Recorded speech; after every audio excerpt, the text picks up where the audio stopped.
Hi guys, welcome back to the new video. As usual, apologies for the massive hiatus between the last and now, but going to be doing something a little bit different today. Kind of in the vein of what we've done before, but this is more of a general chat over. Obviously, this is very, as you can see on the screen, very generalistic thing I've just done right here in relation to the screen I'm showing. But general thing of talking about the British Army throughout the Great War, well, somewhat throughout the Great War. So showing sort of the changes and also some of the dynamics towards the end of the war. I'll go into a bit more about that, and also my personal opinions in relation to, again, this is my opinion, not say, well, take it with a pinch of salt, really. But at the same time, it's built within research and that I've done, etc., in relation to some of the evidence we have in going forth with things like the whole how the war was run in that sort of sense within the British sphere of operation in that sort of sense. Like for example, like I personally think there were some things that could have probably aided the war being ended a lot earlier. Not just like figuratively or this amazing thing. No, simple things like meddling and the resistance of some people within certain areas to not allow certain things to get to get to their actual destination probably did not help with the war effort, especially late on, going from 16 to 17 and then to 18. But we'll get into that later as we go through. But as a general start off, we'll do what we kind of have done before on this channel. We'll look at just photographs, etc., of the early parts of the war. Some interesting bits here, like as you can see here. I'll click on this, let it load. Hopefully it will load. There we go. So obviously we see a machine gun team of the early part of the war, which is kind of interesting, with the Mark 1 Vickers. You could see the Sangster mount underneath here, attached. So it's in this sort of uncarried position at the moment. It's just dangling, I think. But yeah, that's a really, really cool bit. Actually, is that deployed? No, it might be actually. That might actually be deployed. I'm not too sure. But no, that's a really nice picture actually. I quite like that. So yeah, so just looking at the sort of the changes of how the army sort of expanded and changed throughout the war. Like the army, again, the army in 1914 was a very professional, very small force that had mostly seen action in the prior years and the prior decades in North Africa or South Africa, places like Omdurman or on the Veldts against the Boers, or Boers, or however you want to pronounce it, wherever way is in Afrikaans. But yeah, and other such things like that. The or in the Boxer Rebellion, for example, and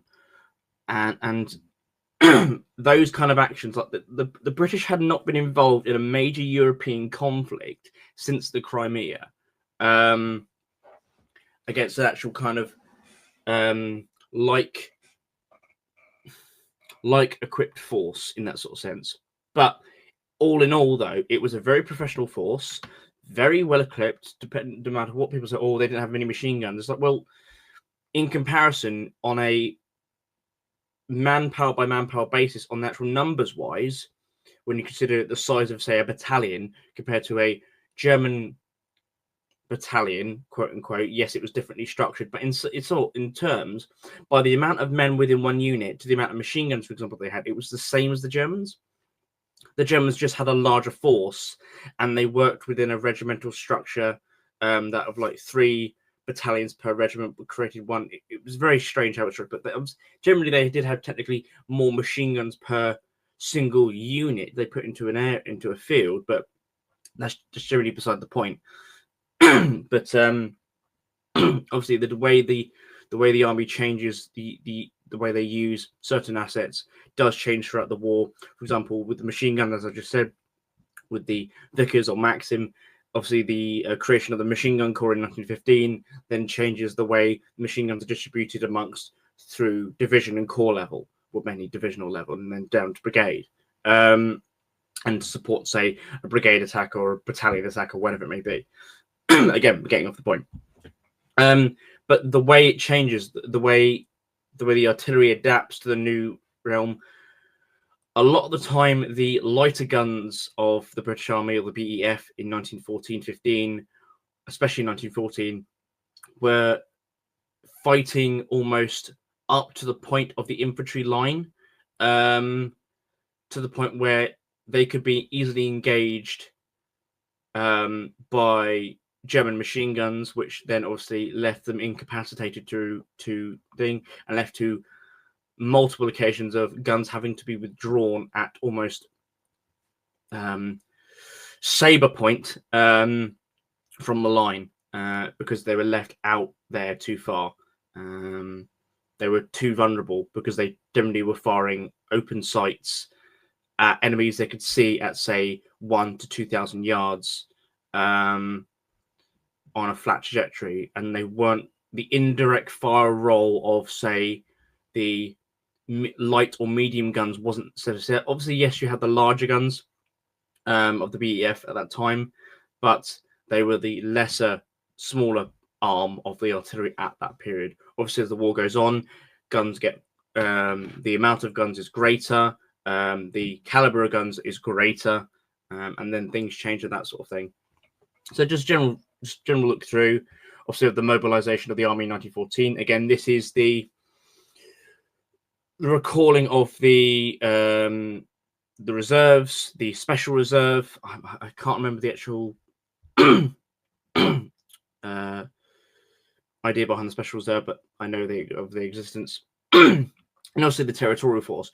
There was a lot of, especially within certain areas of the British High Command and the War Cabinet, and to some sense the government as well, there was some distrust with the territorial force. Some saw them as obviously weakened soldiers or a drinking club, which is some sort of the things put against them, which it was a bit of a strange. To be honest with you, some of the TA had been of the territorial force had been serving in the army previous to that, then gone to civilian life, but then joined the TA after that. Again, not as much as, say, the reserve, because the reserve is direct line from the regular army into the reserve. But the territorial force was very useful. It was that pool that the British Army could use, could draw from, especially going into 1915, to replace those who had been killed or wounded in the previous year. So the BEF suffers roughly 100,000, over 100,000 casualties by but basically the amount of men that go into France in 1914 in August are basically gone plus another half by Christmas of 1914 and going into January 1915. That had completely changed. Obviously, you still got plenty of guys there who were there at the start. Excuse me. But due to so many replacements, the reserve pool had been completely diminished. What was there in the reserve? So bear in mind, reserves were called up, and reserves were going in to France in the August and then going into September 1914. And reserves who had brand new kit, who had not worn in their kit, were now in the retreat from Mons. It was a hard graft, to say the least. Obviously, mentioning the retreat from Mons, you have a romanticized, I would say, thing of it in that sense. Like, there was amazing gallantry and amazing courage during that fallback from Mons all the way through, but it was still a retreat. However, saying that, personally, I think actions like a toe probably were more important, let's say, than, say, Mons itself.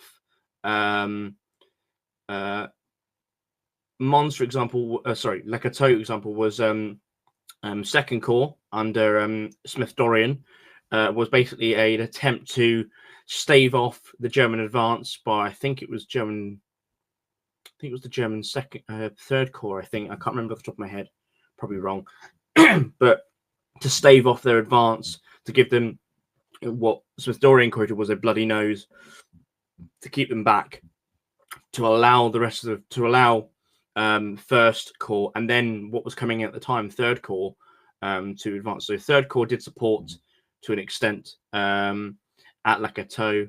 So not third corps. I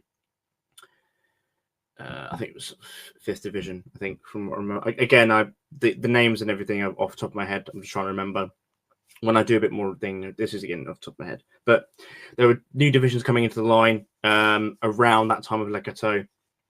So that was all falling back. Obviously, this is late August going. This is very late August going into September.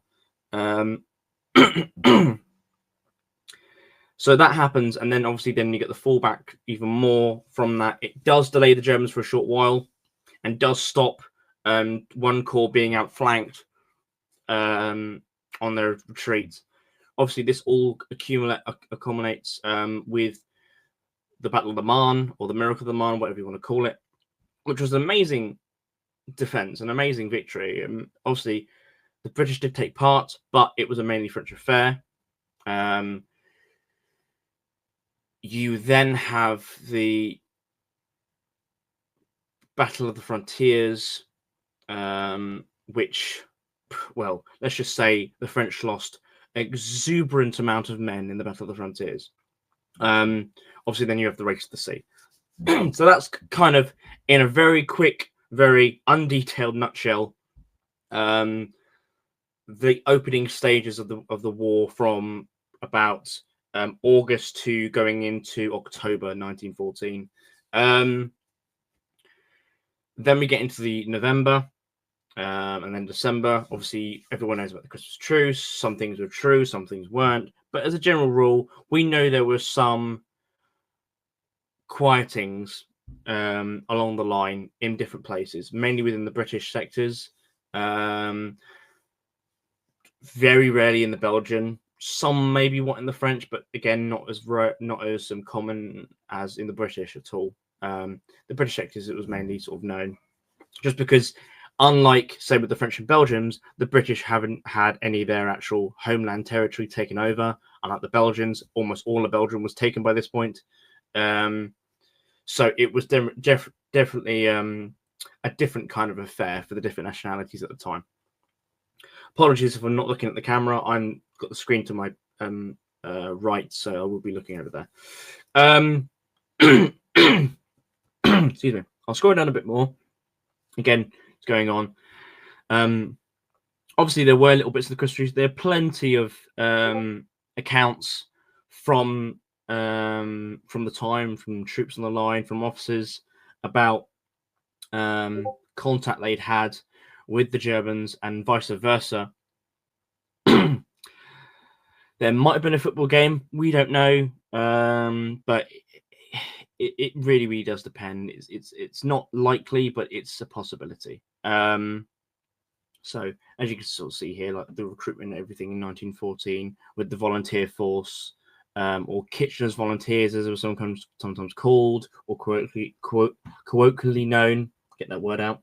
But yeah, it's again, the army in 1914 was, as I said, very professional.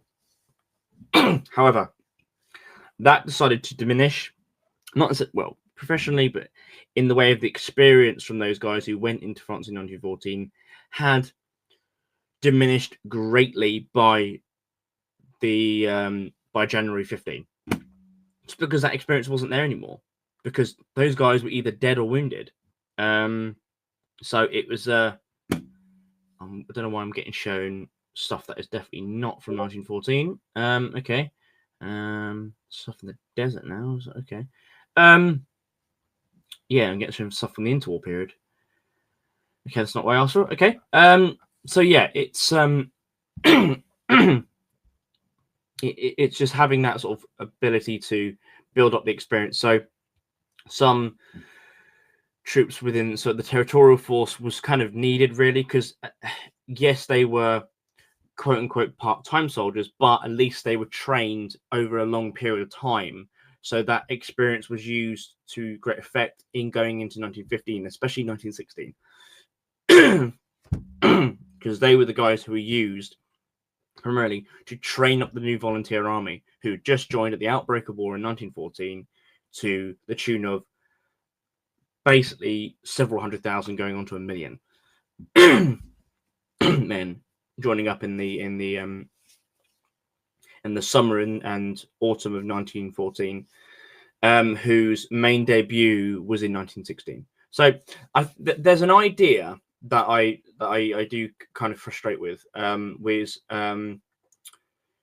of one of those myths around the Somme. All of the troops who fought on the Somme were all volunteers who had seen no action up until that point, which kind of makes no sense at all, really.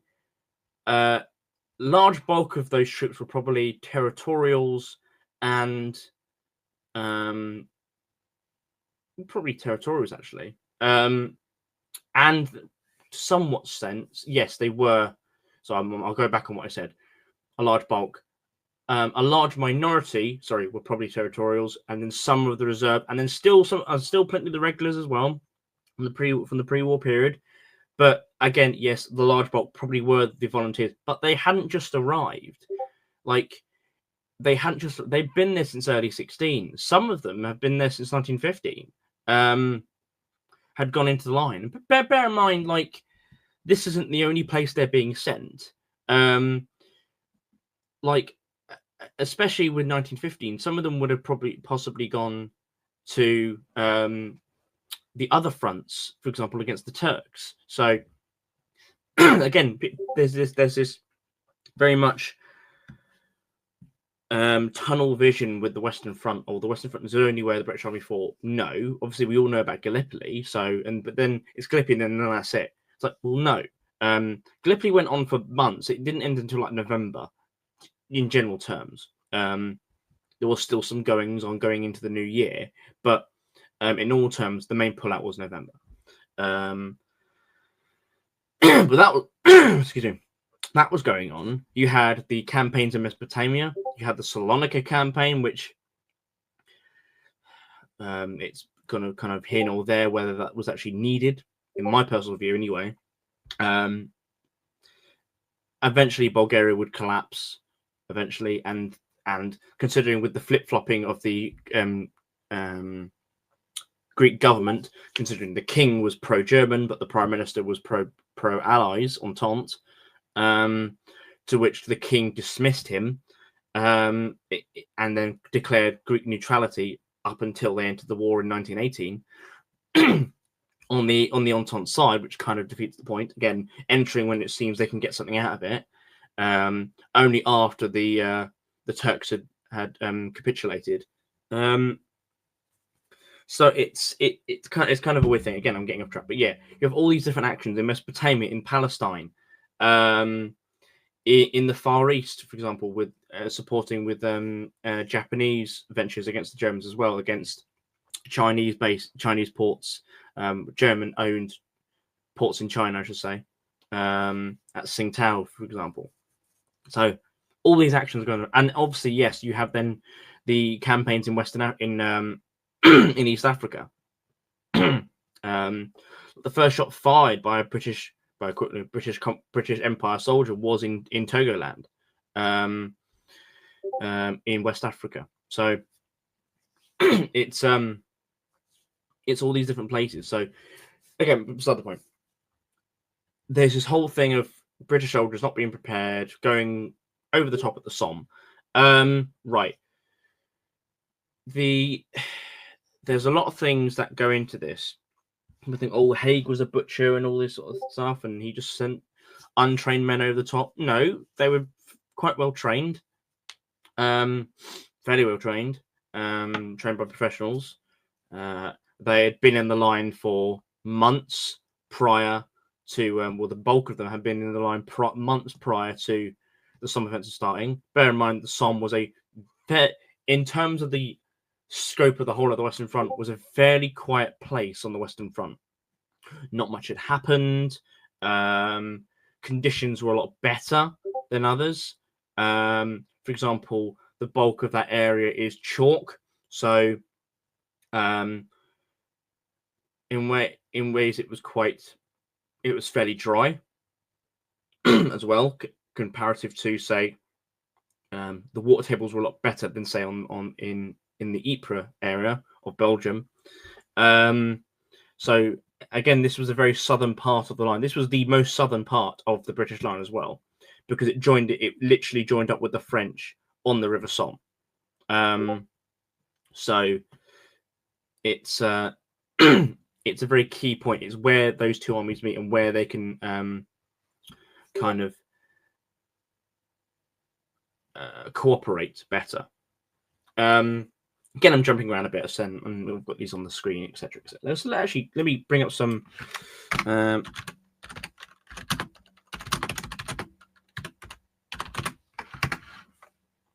So let's bring up some things here, just for example.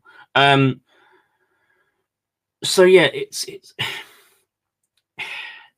these kind of myths have perpetuated, maybe not myths, but these kind of like Chinese whispers of like, oh, this happened, and oh, it was the blow, it was horrible. Again, a lot of people's perception, the Somme was one day, it wasn't just the 1st of July 1916. Yes, casualties were very high in the bloodiest day of the British Army, etc. Yes, obviously. But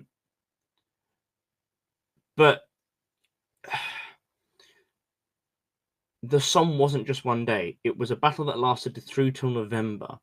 It was horrendous at some points, but very good in some others. You have massive innovation with the first use of the tank, for example, in September of 1916. And things like that, and more developments, etc. And basically learning the trade of what they would do, going forth into 17 and 18. A lot of lessons were learned. Again, the army had expanded tenfold. So, but bear in mind, again, the army in 1914 was around, all in all, including fighting and other armed men in the field, was around about 150,000, roughly. By 1916 of July, you have an army which is basically 10 times that number. It's absolutely insane. So, for example, by January 1917, the fighting arm of the army, the actual infantry, is around 900,000. That's not even all the supporting arms. The infantry, as it stands, the fighting infantry is around 900,000 by January 1916. That's bizarre. And actually, fun fact, actually, by January 1918, the infantry arm is actually roughly 600,000. I'll get into why is that in the case a bit later. That's where we get into a bit of the politics around the Great War, which kind of frustrates me. But beside the point. So yeah, it's basically almost a million fighting men, not including the artillery, all the support arms, the engineers, etc., so going into the whole of the fact. So that's kind of a thing. So yeah, you have this huge force, and the officers and the general staff, and then CIGS, Chief of the Imperial General Staff, then has to deal with that whole expansion of the army, which has not been seen ever prior to that point in that numbers at all. You're then waging a war which none of the officers on both sides, on all nations, have never been able to actually completely comprehend that kind of warfare before, really. And people say, "Oh, but the wars prior, like the Russia-Japanese war." So, well, yes, there were those technologies used, but not in the scale of these things. Like, the actions in that war were generally, in terms of World War I, very small scale. But World War I, it was expanded beyond all measurable doubt. So you have this very much fighting against the grain kind of ability at this moment, because you have these different things that you have to contend with, this mountain of logistical issues that you have to contend with, and not just in the fighting, but also in the way the troops are treated, etc. So, for example, with the British Army, they had a very continual rotation period. So you never, as a general rule, you never really spent more than 4 to, at a push, 5 days in the frontline trench. You then spent about that same amount of time, or slightly bit more, in the rear, in the second line or third line trench, and then you rotate out, and you'll spend more time out of the line than you would in.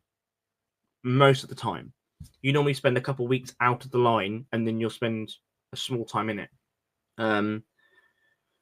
Like, again, there's this sort of myth that all troops spent all their time in the trenches. No, that's absolutely, on the term, bollocks. Because that's just not how it works, and you would literally wear out your battalions in the line almost immediately.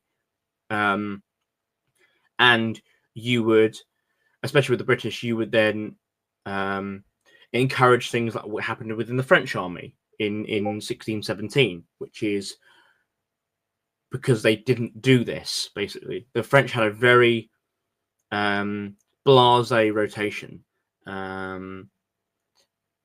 in the way of, basically, a lot of their rotation efforts were kind of not really thinged to and not really adhered to, and all transport wasn't available and all sorts of stuff, so you couldn't do this. So, and that's what it led to, the mutinies within the French army of 1617, which is why certain things happened in 17 with the British army as well.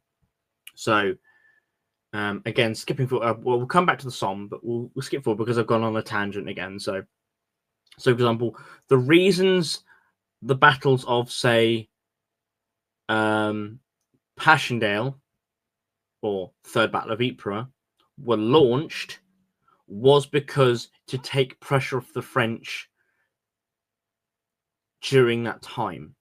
So if the Germans had launched an assault against the French forces, say at Verdun or anywhere else in 1917, the French army would have collapsed, in my personal view, because it was in the middle of, the French even told, so Foch and everything else, well, I think it was Foch at first, and then obviously going into the Bataan, etc.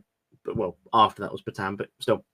But the French High Command told British High Command, for example, Haig, etc., that eventually it was kind of like midway through the mutinies happening, told the British it was actually going on. The Germans didn't have any idea, really. They had inklings from prisoners they took, but they didn't really believe them. But if the Germans had believed that and launched an attack against the French, they would have cracked through the French line easily. Like mutinies were in the thousands per week, or even per fortnight. So, desertions even. It was insane. The French army was in full anarchy, really, in that sort of sense. Well, not full, but to an extent, it was very, very bad. And the French said they could not commit to anything for months, which is why the British almost attacked completely alone at Ypres, without really any French support at all, because and elsewhere on the line as well, any action they took was completely without French support within most of 1917, because the French weren't capable of doing anything during their time of putting down this mutiny, basically. So, again, if things like it was to, again, things like Passchendaele and Arras, and the Messines Ridge, etc., were all done to take pressure off the French, because we needed to keep the French in the war. If the French fell, the war's over. the war's over. The British did not have the manpower to fill up that line, especially with the fall of the Russians in 1917 and the influx of 200 of a quarter of a million men adding to the German line. It would have been over. So going back from that back to the Somme, we'll quickly look through some pictures here. So you can see some aerial photographs, which are quite good. Gentleman having a haircut, looks like with a straight razor, which is interesting. Having his head shaved or some sort of thing. But yeah, it's a general thing. Yeah, so people say, "Oh, little gains on the Somme, or little gains in the First World War." It was thousands of lives lost for little gain. There is some truth in that, or a bit of truth, but at the end of the day, the Germans suffered greatly on the Somme as well. They suffered huge casualties, huge casualties. And the Somme basically broke the old experience of the German army, really. The Somme, because the Germans had to pour so many units into the Somme, away from what they were doing down in Verdun in 1916, they really reduced the actual professional force. So it's, and bear in mind, still at this point, they're still fighting a war on two fronts. If they're suffering huge casualties on the Somme that they cannot replace, because bear in mind, like the Germans would, especially on the first day, and then obviously with other bits and pieces going forward with certain assaults and certain operations, where the British were using mines, whole battalions would disappear like that. They just disappear. So that amount of casualties in such a short space of time for the German army is untenable.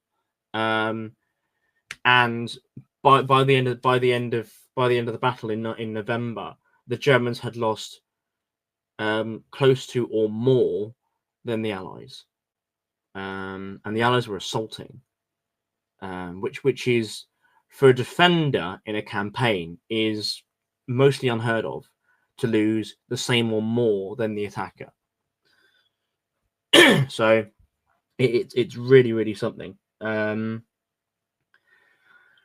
Going from there, obviously we've already sort of covered 1917 to an extent, but this comes into it as well. So prior to the offensives of mid to late 17, Haig had asked the War Office and obviously David Lloyd George, who became Prime Minister in 1916 after the fall of the Asquith government, due to things like the Shell crisis.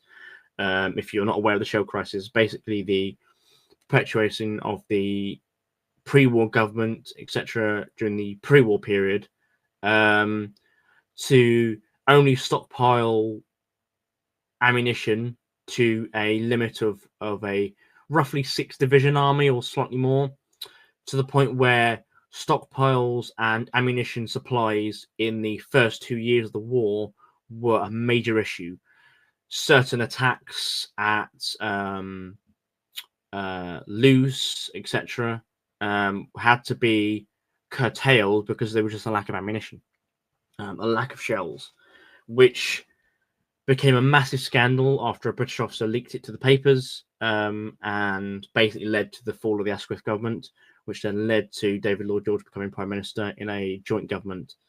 I have quite a few reservations about David Lloyd George. People think, oh, he's an amazing Prime Minister. He led the country into the victory. Yeah, not at the behest of his, maybe not intentional, but in the way of against the war effort, but his intentional pettiness towards Haig led to the war being extended by at least 9 to 10 months, personally, in my personal view, or even more. So, for example, in 17, especially after the Somme, yes, the casualties were high, but Lloyd George had this weird vendetta, I would say, against Haig, and members of British staff, British chiefs of staff, in the way of restricting and almost blatantly refusing reinforcements from Britain. So obviously Britain would introduce conscription midway through the war, but the Lloyd George government refused Haig multiple times for reinforcement to bring up. So, for example, in 1917, the British had to reduce the size of their brigades from 4 battalions down to 3. And because they just couldn't fill out the numbers required. So there was a massive manpower issue. Like the troops were there. The troops were available through conscription. The troops are absolutely available, but the Lloyd George government, and Lloyd George specifically, refused to send them to the front because he said, "Oh, I'm not giving more men to Haig's butcher bill and all this sort of etc. He used." But he did it out of spite. It actively worked against the war effort. For example, if the troops had been available to Haig in 1917, 3rd Ypres might have been more effective. Possibly, again, it's high thinking, but you never know. But personally, I think with the Kaiserschlacht of 1918, with the German spring offensive in 1918, if the British had been up to full strength, they would have been able to more easily stop the German advance and probably been able to stop it way sooner. The fact that the British were easily broken through because of just they were spread so thin. They were covering a huge area. Again, the Americans hadn't probably arrived yet in any meaningful numbers. Even in early 1918, and the British were heavily stretched thin, with they're covering a much wider area. They were starved of troops and reinforcements. Only a light trickle was coming through bare to what could be sent. And the fact that the Canadian and Anzac divisions, well, Canadian Corps, and then later what would become the Anzac Corps, but at that time with the Australian divisions anyway, were thrown into the line to stop it because they were the only ones that were really up to full strength. So, which then led to them with all the Empire troops are being used to mend the British problems and all this sort of stuff, which again is something I immediately distrust and refute. That kind of attitude, which I just think is kind of disgraceful. No, the funny thing is the Lloyd George government was basically playing up to the press and people like Murdoch from the Australian newspaper, who I firmly distrust, who seemed every problem in anything bar the Australians, which is frustrating, which is perpetuated in media, like with the TV show Anzacs, which is a great show. However, there's several historical inaccuracies with it in relation to kit and everything. Obviously, I nitpicked that over to no end. But claiming that Murdoch was looking out for the Australians and their own thing is like, well, no, he was there to undermine British High Command, in my personal view. He saw no problem with any way the Australians conducted themselves in the war, no matter if some of their divisional commanders were awful. When they eventually were made into their own Australian Anzac Corps, yes, they had very good commanders, and certain commanders were very, very good. But when you get into brigade and divisional commanders, they had some awful ones there too, like as any army did. But to then use that as a play against the actual war aims of the Imperial General Staff and the general British war efforts that lead to almost the actual collapse of the British Army within France in 1918 because of it. And again, after that, then the reinforcements start coming in. after we're able to stave the gap and beat the Germans in the country and stop the spring offensive, then the reinforcements start coming in, and then, and only then, the advances are able to happen. And now, getting into that again, I've got all this stuff on screen, but I'll get into things. So obviously, so you have, I won't show, but it's fine. So you have, in 1918, you have an army which is had to withstand almost being completely cut off from its allies in the south, the French. You eventually have the Americans coming in the south around the Argonne region. I'll bring up quickly. So let me present this. Share screen. Let's go this one. Share. Okay. So here we can see. So here we go. So obviously we have the Belgians controlling their sector of the line in the north. Again, this is from obviously September 1918. This is the 100 days, basically. Again, I've jumped forward a little bit more, but the British Army had built up again. So the British Army had received its. So as I said earlier, the British Army fighting infantry in January 1918 was 300,000 less than the previous year, than the same time in the previous year, because of starved reinforcements. Again, people say, "Oh, but we don't want to stop these men." Well, the thing is, there was this very much reluctance to actually fight the war in some sort of sense, because like yes, it's somewhat throwing men at these death zone and all this sort of stuff, but like understand, like, war isn't good. War is very bloody. War is terrible. But at the same time, if you're not willing to fight and win it, then you might as well just you're going to throw away everything that had gone before. And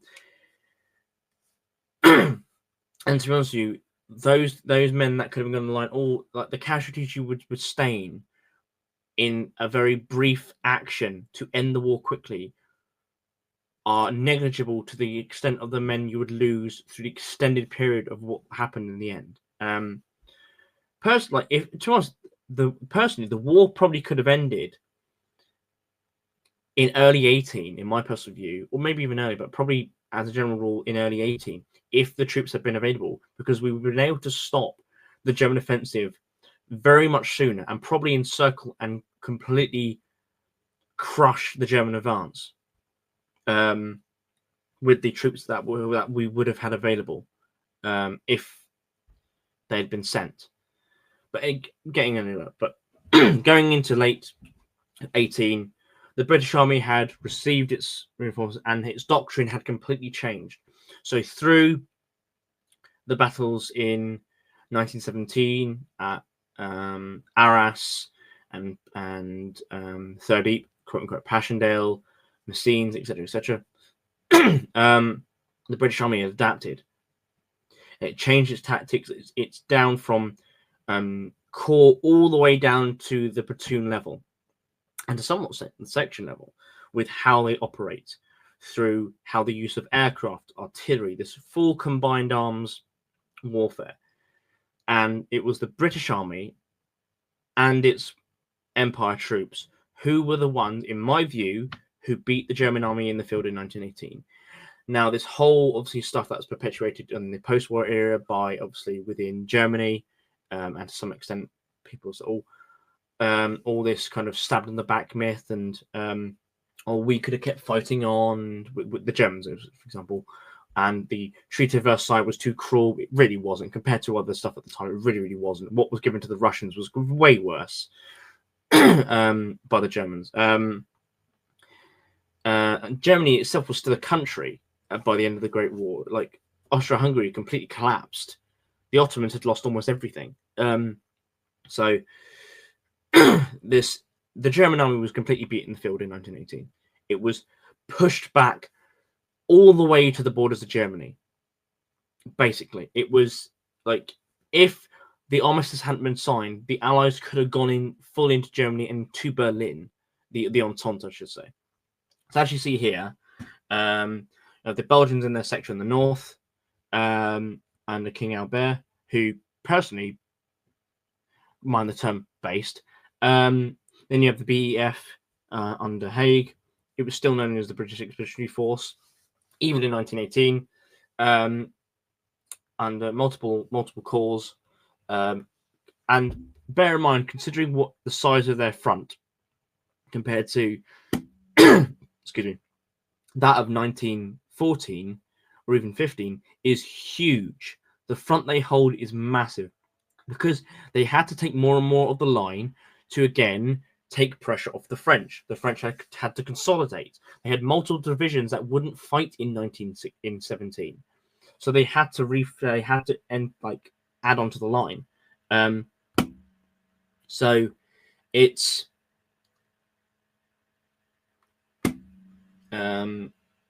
sorry, I should just say they didn't go into Germany. I kind of exaggerated that a bit. I don't worry, but yeah. But they advanced all the way into areas of Luxembourg and northern France. Like the advance of this is huge. This is miles and miles and miles of gains they made. Again, this is the British sector. Like if you look at the south, the French don't make much movement. Not much movement, really. They move towards Metz. In the British sector, is some of the largest gains. Again, you have this southern part with the French and then the Americans as well, towards Sedan.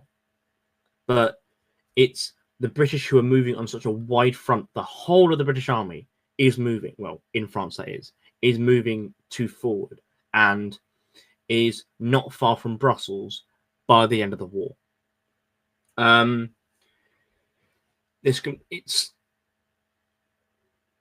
They are, as I said already, they are the one force that is able to fight the Germans and beat them heavily in the field. It's the ability of them is very professional by the end of the war, and again it goes into kind of something that happens in the post-war period. So, kind of a horrible thing, really. So, go on a bit of time. So, medals, for example. The most known trio for British soldiers in the Great War is the general rule, the Mons Star, so the 14 star, or most commonly the 14-15 star, the British War Medal, and the Victory Medal.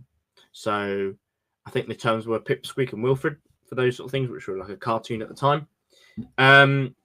Now, gentlemen had received that, had been there obviously from between a date from 14 into 15 to the end of 15 kind of thing, and they've been in France under fire or whatever it may be from those periods, and then they'll get the other ones as well.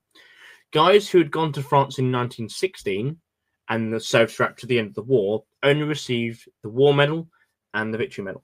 Now, there was a thing post-war which kind of looked down on all those who'd only received those two, which kind of makes no sense, considering there was a name known for just the two as well, which I can't remember. Again, it was a derogatory term, which again is kind of somewhat disgusting, really, considering more British soldiers were killed in those 2 years of 17, 18, in those last 2 years, than were killed in the first two. And again, it's the late war British Army that beats the German Army in the field. So again, at the start of the war, very professional, but the end of the war, again, very professional army, very well equipped, fighting a modern war of combined arms with aircraft, artillery, tanks, and infantry with light machine guns and assault tactics, etc.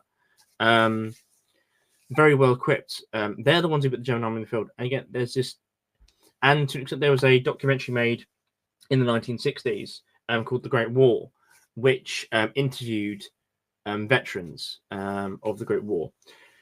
The producer, again, perpetuating that attitude of post-war period, would only interview British soldiers who had received at least all three of those medals. He would not interview anyone who had only received the two, which I think is actually disgraceful. Actually disgraceful. So again, that's kind of thing. I'm going off on random tangents here, but yeah.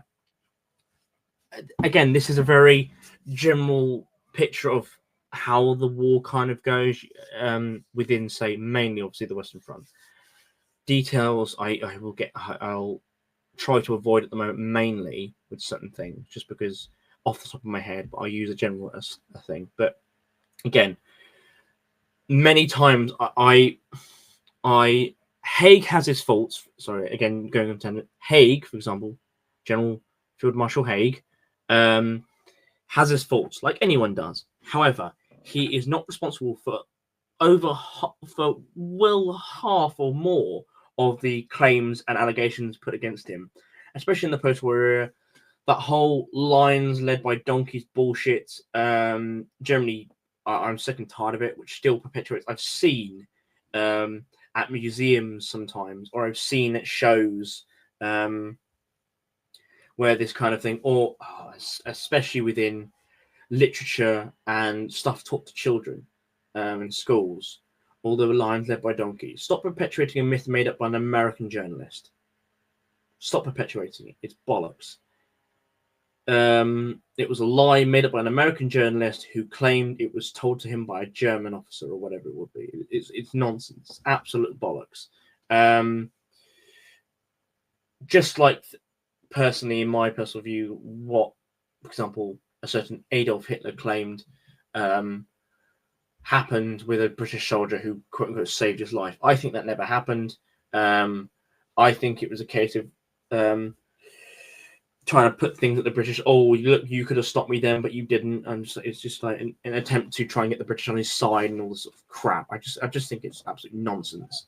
Absolute nonsense. But things like that. There's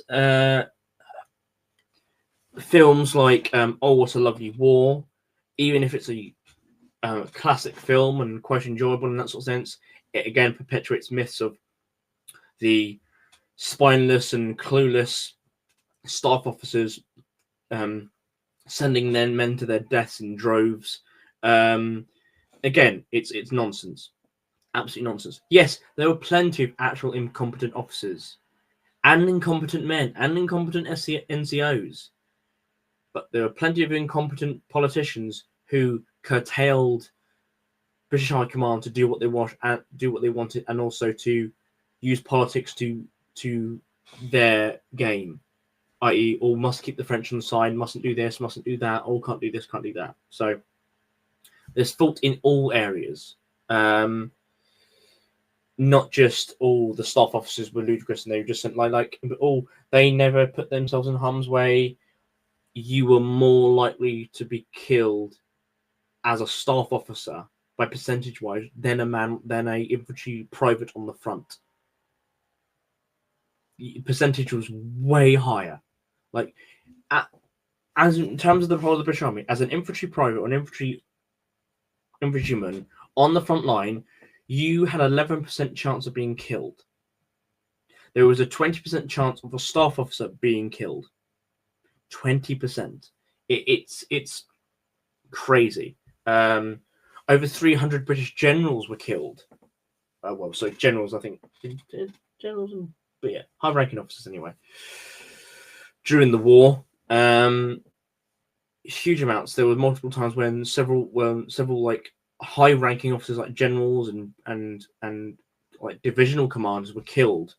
Like within like a week. That led to major issues in relation to, like, bear in mind, if the high-ranking officers are all killed, there's no command structure. Like the structure of command breaks down very quickly. You have to fix that. So it's one of those sort of things.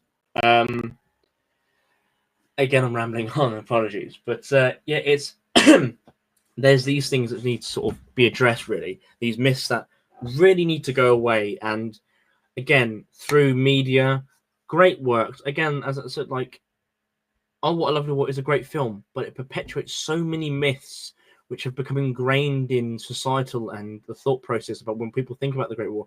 People think about the Great War as all trenches, mud, blood, death, all endless amounts of poetry, anti-war, and all this sort of stuff. Like, you'll find a fair amount of guys who served during the Great War actually enjoyed it.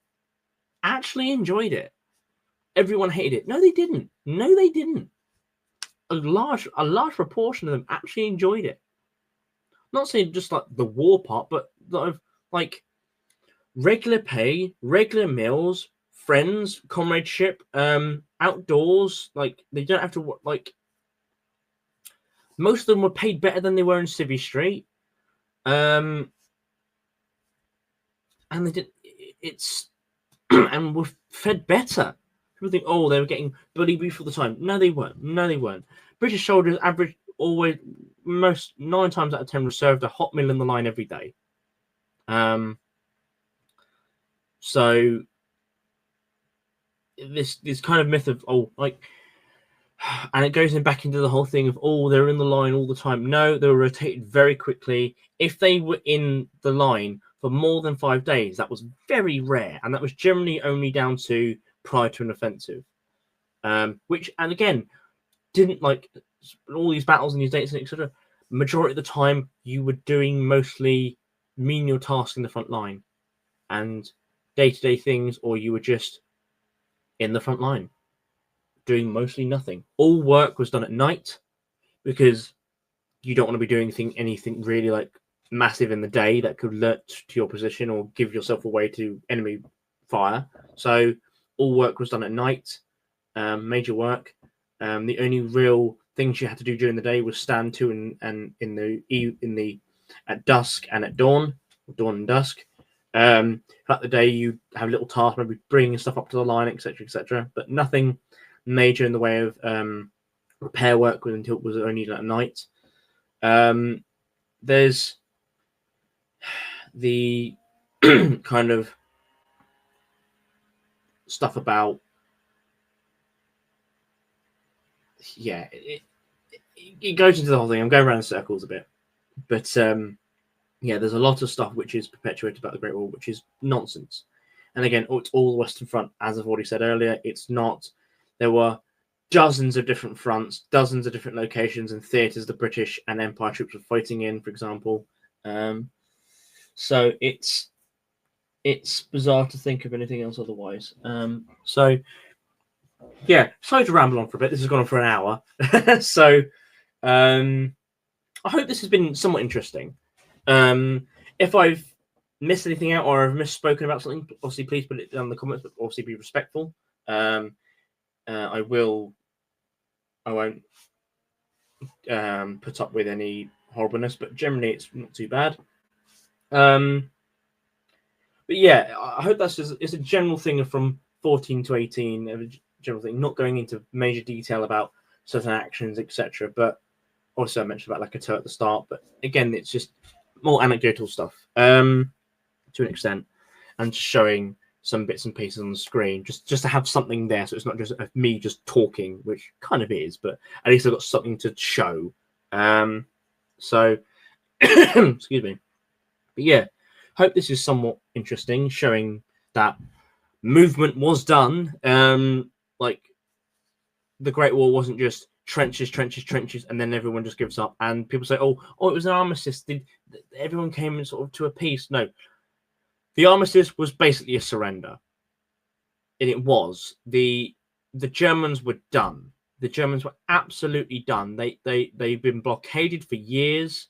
There were massive amounts of, the food shortages in Germany were huge. The government had collapsed. The Kaiser had already fled. So it was, the Americans were becoming more and more a big deal on the front, on the Western Front. They were getting larger numbers. And no matter with the influx of troops from the Eastern Front to the Western Front in 1917, all that had been used up in the Kaiserschlacht of early 18. All of that had been used up. They'd completely expended their numerical advantage on the Western Front by mid to late 18. The Germans were on the brink of collapse. The recent adaptation of All Quiet on the Western Front, great visuals, great and everything. The soundtrack was bizarre. The fact that it doesn't follow the book really whatsoever kind of irritates me. Great that's in German, great. However, they dropped the ball and they just made it a completely 1918 film about an offensive on the last day, which makes no sense. Like no, like if it was maybe about something in the American sector, maybe, but it's not. Personally, I think they should have just done the actual book itself and not just made up some random crap. It's a great World War I film, in a sense, but not a good adaptation of All Quiet on the Western Front, in my personal view. The best versions of the 1970s and the 1930s version, obviously. Well, they have the two versions, as I say. But yeah.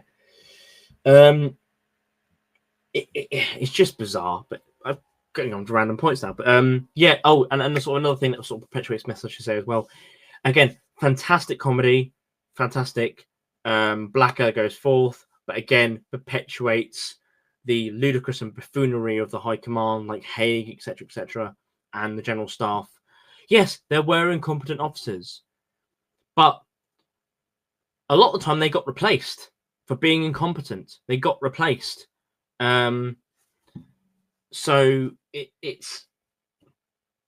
perpetuates the myths and that as well. So again, it's one of the things like Anzac and the Anzac series again perpetuates the myths of high command. Just one more battle and we'll have the war over. Like it's stupid. It's really, really ridiculous. But anyway. Hopefully this has gone for about an hour now, so hopefully it's not been too strenuous and it's been interesting. So but I just thought this was a nice way to sort of come back to the channel because it's been a long time, and I have filmed some stuff, but I'm not really happy with it. That's what the format of it was. It's kind of thing, and I've got trying to get the editing around with it, and I'm just not happy with it. There's a lot of it which needs to be reshot, but again, I don't have access to some of the materials I had from when I filmed it. So that's kind of a thing. And there's some things I wanted to film which weren't able to do, but again, that's that. So I hope you've enjoyed. I'll just stop sharing the screen quickly. So I hope you enjoyed. Again, the quality of my camera on this isn't great because I'm filming off my laptop, but yeah. Hope you enjoyed. And it's been somewhat interesting. I hope to cover similar things like this again, maybe in a bit more detail and more sort of finite point than before. Excuse me. For example, like I did with the sea lion video I did about a year or so ago, whenever it was, which I enjoyed that because that's my kind of my niche really for sort of that kind of thing. But yeah. So again, any questions you got down, any questions you have, please put that in the comments down below. I really, really appreciate it. But yeah, I do have a fondness for researching the Great War. I want to get better. I need to have more notes with me in relation to when getting to fun deals. But again, this was a more generalized view. Again, I'm looking away from the camera. Camera's there, but I'm looking up at the thing. So more generalized view of the Great War. And I'm very much interested in the early war period, saying sense. So the Great Retreat, as I mentioned and alluded to earlier, with Mons, Lagato, etc., and the retreat from there, and the actions of mainly the First and Second Corps, and then obviously, and then the cavalry division going in, and then with the addition of Third Corps when it gets into the later period of 14, and then the actions around there. So yeah, so I might try and do maybe a bit more of that. I might do a video on the retreats actually, maybe in the future. Which I did do a podcast episode of this was when I was still doing the Young Contemptibles podcast, later the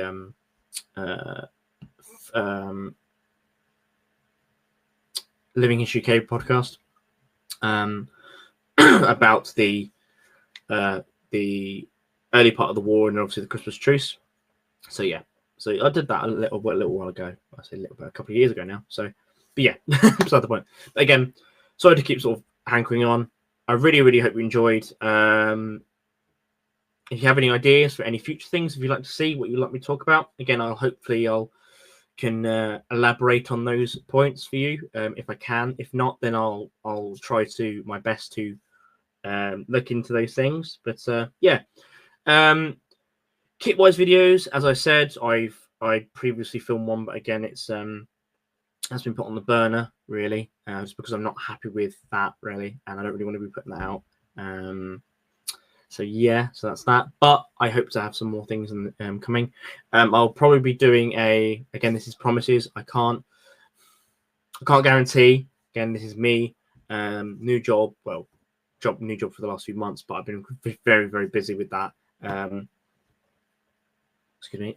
So that's one thing. But I'm doing again like I did last year. So well, this year technically, back in January, but I was preparing for it last year. Was a trench event.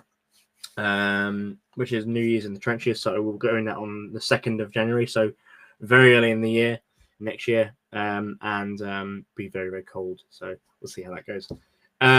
So I'll might do a video actually looking at what I will be taking with me, which might be quite interesting and maybe somewhat interesting to people watching. So I hope so. So we'll see how that goes. So yeah, so we'll be doing that. But yeah, anyway. Thank you so much, guys, for watching. I really appreciate it. Everything. Anyone who stuck along for this hiatus. I really appreciate everything. It's always really strange when I'm at like a show and I get approached by people who recognize me, and it's like really bizarre. And I honestly appreciate everything. I won't ask anything from you guys. In that sort of sense, so I'm not sort of beg for stuff. No, of course not. I have had some people say to me about creating a Patreon, but I don't really know. Like, it'd be interesting to do, but thing is, I don't want to promise that because I can't with my. I suffer from lack of enthusiasm sometimes, as you can probably tell with the distance between some videos and the amount of times I said, "Oh, back again." So I don't want to do that because I can't provide what people would hope from this. So because I wouldn't think that would be really fair. Really wouldn't think that would be fair. If people want to just like donate, then that's fine. But again, I'm still not overly keen on those sort of things. But that's just me. Again, if people were done, I would want to see someone get something out of that. As I would if I was donating something. So early videos, the thing is, I'm working my head around that.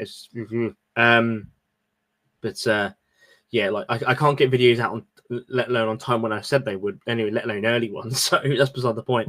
And then the other things and bits and pieces are just a bit up in the air. So again, maybe that's something far in the future. But no, I've had people say that to me recently, a couple of times. So it's whatever. But anyway, again, thank you guys for watching. Really appreciate it. I hope you guys have a great weekend. It's Sunday today. I'm on my day off, so I'm just making this today. So I thought it'd be useful. So yeah, so hope you guys enjoyed, and catch you in the next one. Bye for now, guys.